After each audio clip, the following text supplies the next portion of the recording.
Hello and welcome back.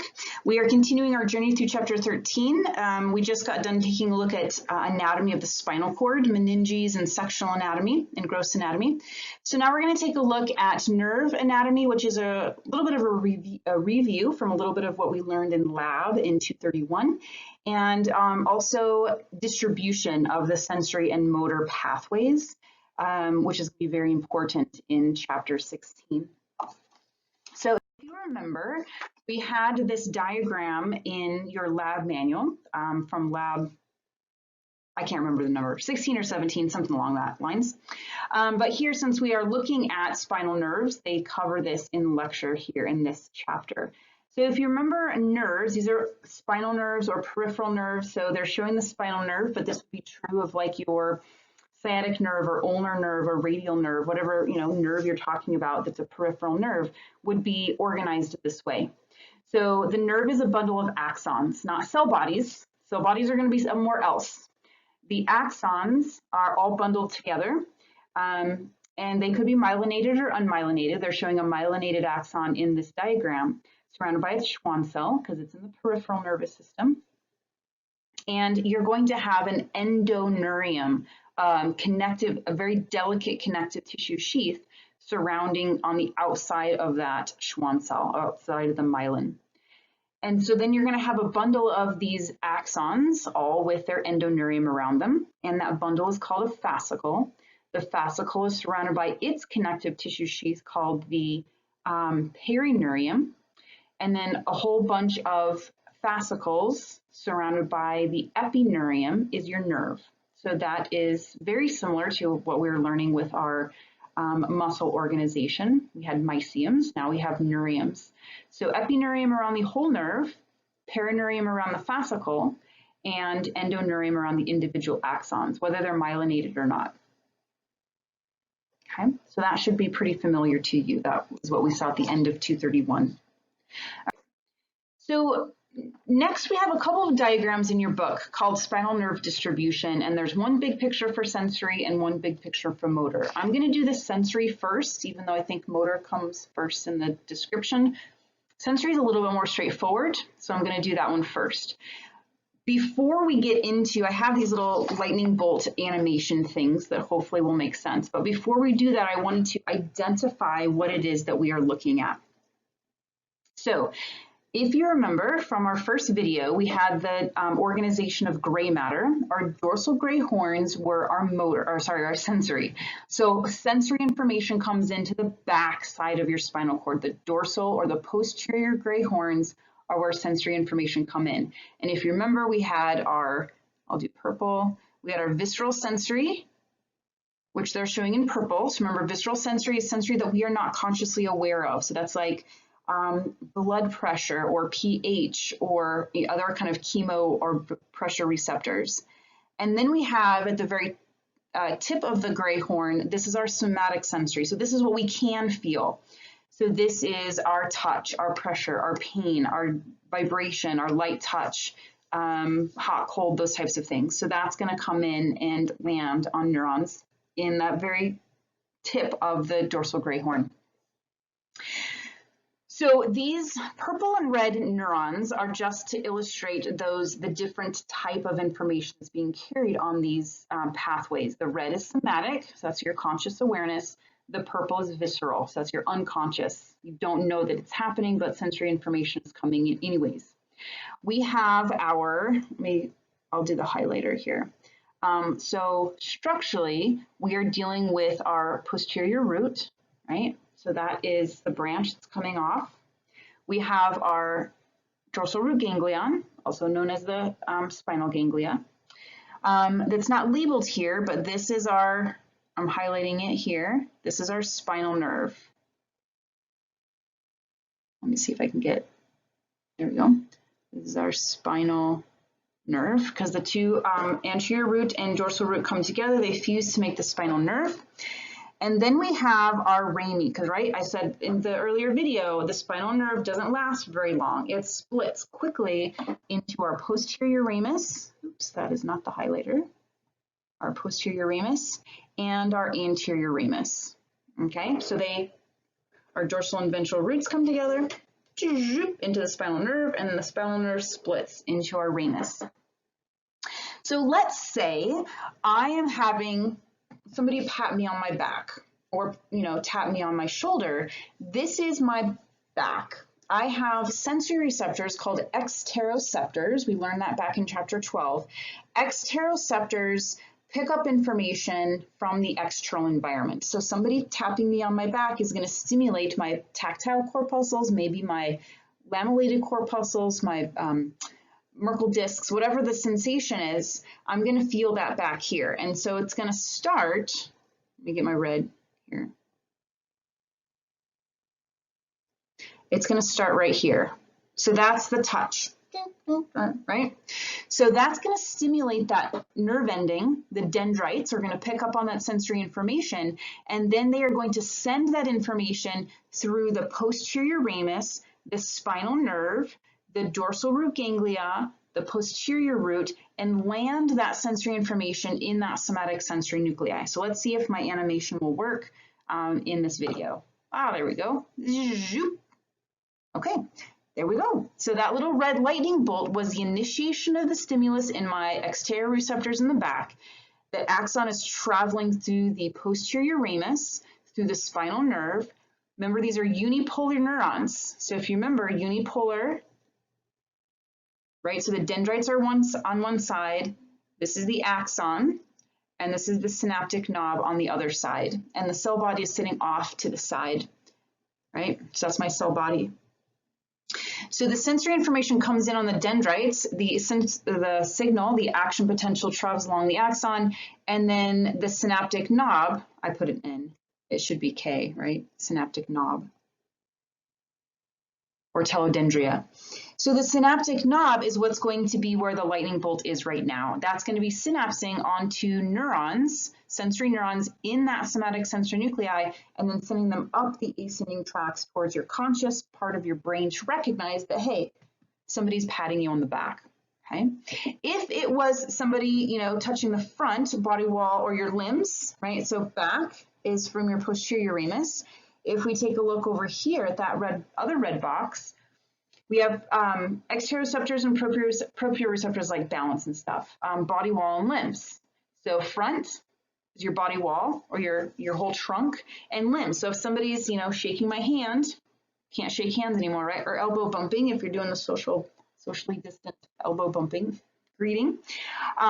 You're going to feel that since it's from your limbs. That information will travel via your anterior ramus, spinal nerve, posterior root, and then your somatic sensory nuclei.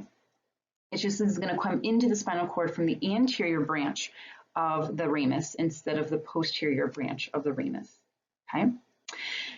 So that's our somatic sensory. Well, what if we're going to be dealing with interoceptors? Remember, interoceptors are sensory receptors that are picking up information from the inside of our body, and that's visceral sensations, which means we are not consciously aware of that. That could be stretching of the stomach, it could be pH in your blood, it could be blood pressure, it could be stretching of other things, other smooth muscle, your urinary bladder is stretching. So let's say I just ate and my stomach is filling up. My stretch receptors in my stomach are being stretched. So that information has to go to my brain for processing.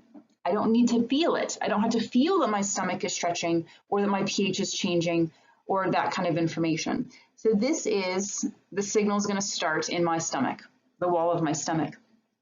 So let's see, here it goes, zoop, zoop, zoop, zoop, zoop, and it's going to land in the visceral sensory nuclei in that dorsal gray horn.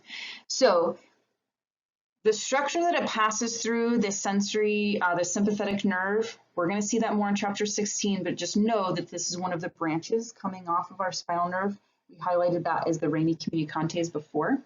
So this visceral sensory information, again, it's the same neuron. So the sensory information from my stomach stretching, action potential along the axon, going to my synaptic knob, but now it's traveling all the way to the visceral sensory nuclei in that dorsal gray horn. Okay, so that's the visceral sensory. So just remember, kind of the takeaway from this is depending on where the sensory information is coming in, the path is going to be a little bit different. So we have back, receptors are going to be sending information in via the dorsal ramus. If it's body wall and limbs, arms, legs, and your trunk, not your back, but like your front of your body wall, that's going to be coming in via the anterior ramus and going to, again, the destination depends on whether it's visceral sensory or somatic sensory.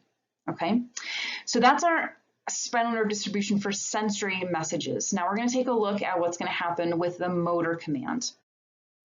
All right, so again, so you have the similar diagram for motor commands, and I'm going to start with somatic motor because that's what we are most familiar with, and it's actually the easier of the two options.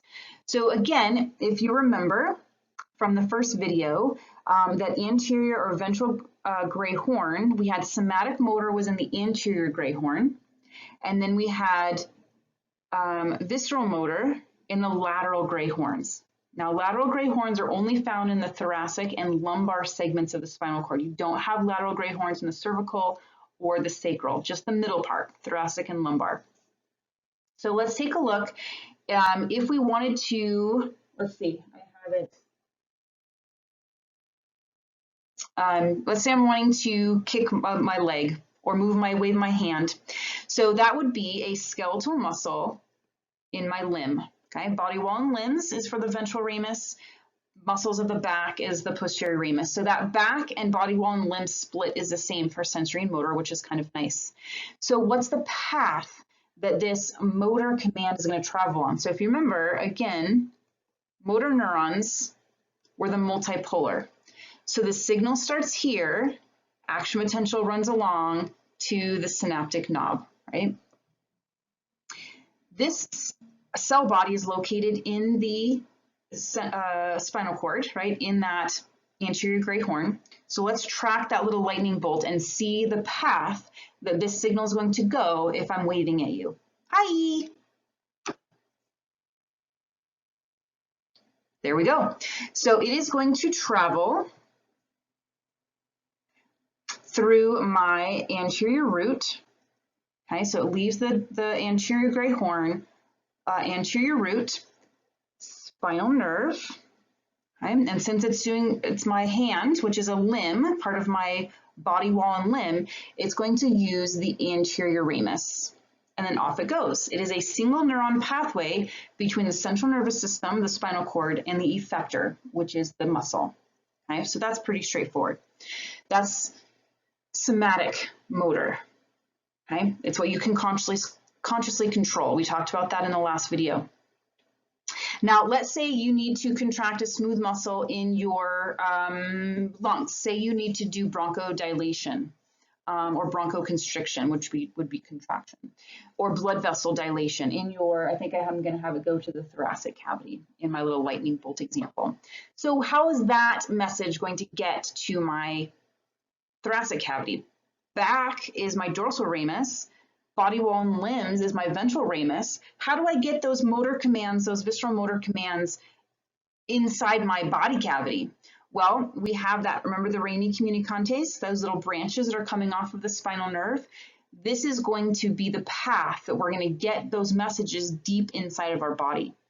So if you are going to your thoracic cavity, right here, we're going to use this path that I'm going to use my little lightning bolts, right? So the blue lightning bolt's going to be our start in the lateral gray horn. It's going to leave via the anterior root, the spinal nerve, but instead of going out one of the ramuses, the anterior, the posterior ramus, it's going to turn a quick corner and go down one of these rami communicantes, what's called the white ramus. And then it's going to synapse in this, what's called a chain ganglia.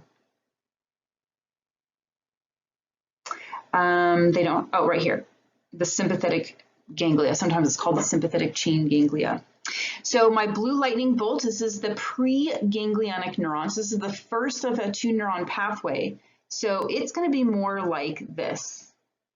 We have our first neuron in the spinal cord is going to communicate to the second neuron, which is then going to go to the effector. So this is what we call our pre-ganglionic neuron. And this is what we call the post-ganglionic neuron. I guess I should make that black since that's kind of the path that they're doing it. There we go. Okay. So my preganglionic neuron, let's take a look. There it goes, out of the ventral root, spinal nerve. The white ramus is now synapsing onto my postganglionic neuron, and that's my black lightning bolt. And so then that's going to go down the sympathetic nerve out to the smooth muscle or glands in my thoracic cavity, okay? That's the pathway of the somatic motor neuron. Now there's other pathways. We're going to see that a lot more in chapter 16, but at least this is giving you kind of the foundation of the pathways. So these two pictures or diagrams that I just went through, these spinal nerve distributions of sensory and motor, is really laying down the foundation to get you to understand that there are very specific pathways that this information travels, whether you are taking a look at visceral sensory or somatic sensory. How is it going to come into your spinal cord?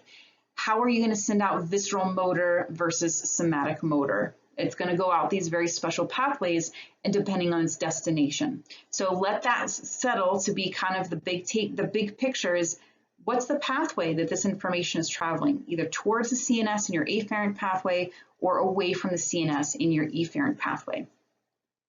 All right, so those are kind of the biggest topics in this video is really just these two, the spinal nerve distribution. Next is going into dermatomes and spinal nerves. Dermatomes, all those spinal nerves that we numbered there in that first video, kind of your C1 through C8, T1 through T12, L1 through L5, and S1 to S5, S4. Those nerve roots go out and feed surface sensory receptors and motor command. And scientists, doctors have mapped this distribution and they're called dermatomes. So what that means is if you had spinal cord injury, so let's say you had damage to like your T5 region.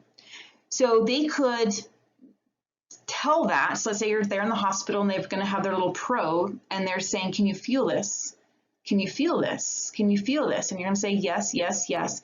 And then when they get to right here, you're going to say no, I can't feel that. Or it's a different sensation. It's tingling instead of a touch. So wherever you have this T5 band, they'll do the front and the back. There's this pattern around and they can figure out, okay, so there's a loss of sensation at the T5 dermatome, which might mean that your damage of your spinal cord took place at the level of T5. Okay, so you don't have to memorize these maps. It's just information to let you visualize that dermatomes are kind of a surface mapping of the innervation of your spinal nerves, and they can be diagnostic in that it helps practitioners determine where nerve damage may occur. Now this crazy guy, I think, dressed up as a dermatome for Halloween. So that's why I put that picture there, because it's really funny. All right, so the rest of this video is dealing with your nerve list. I'm not going to go over the nerve list or anything. That's something that we'll cover more in lab, but I will just kind of walk through the pictures very quickly with you. Your nerve list tells you specifically what you need to know about your plexuses, the nerve roots, and the spinal nerves, which are illustrated here in this big chunk of chapter 13. And then there's a special part in lab. I can't remember the lab number, but whatever lab is going to have the spinal nerves, you use these resources to help you memorize the location of the spinal nerves, which is, if I have a picture of a nerve, I should be able to draw an arrow to it and you tell me what the name of that nerve is. Or if I give you the name of the nerve, you need to tell me what its innervation is. Or if I give you an innervation, you should be able to identify what nerve it is. So for example, an easy one is the phrenic nerve. So if I say, you know, what is the nerve that innervates the diaphragm for breathing? You would say the phrenic nerve. Or I could say, what is the innervation of the phrenic nerve? And you would say it innervates the diaphragm to assist in breathing. That's an easy one, right? Some of them have more descriptions than others. So just make sure you are using the nerve list, which is posted on Blackboard, this part of chapter 13, and the nerve pictures in the lab manual. So we have our nerve plexuses, just a collection of nerves they kind of intertangle with each other. That's what a plexus is. So you have 4 plexuses: cervical, brachial, lumbar, and sacral. There is no plexus for your thoracic nerves. They're just called thoracic nerves. And then the rest of the pictures just go through more of the details of the nerves that are on your nerve list of the cervical plexus, your brachial plexus, another picture of brachial, lumbar plexus, and sacral plexus. So those are your nerve lists. So I'm just here to encourage you to be working on your nerve list. It'll be showing up on the first lab practicum. Okay, and there's the innervation of the hip, leg, and foot. All right, so that wraps up our second mini lesson of chapter 13. I will see you next time. Bye.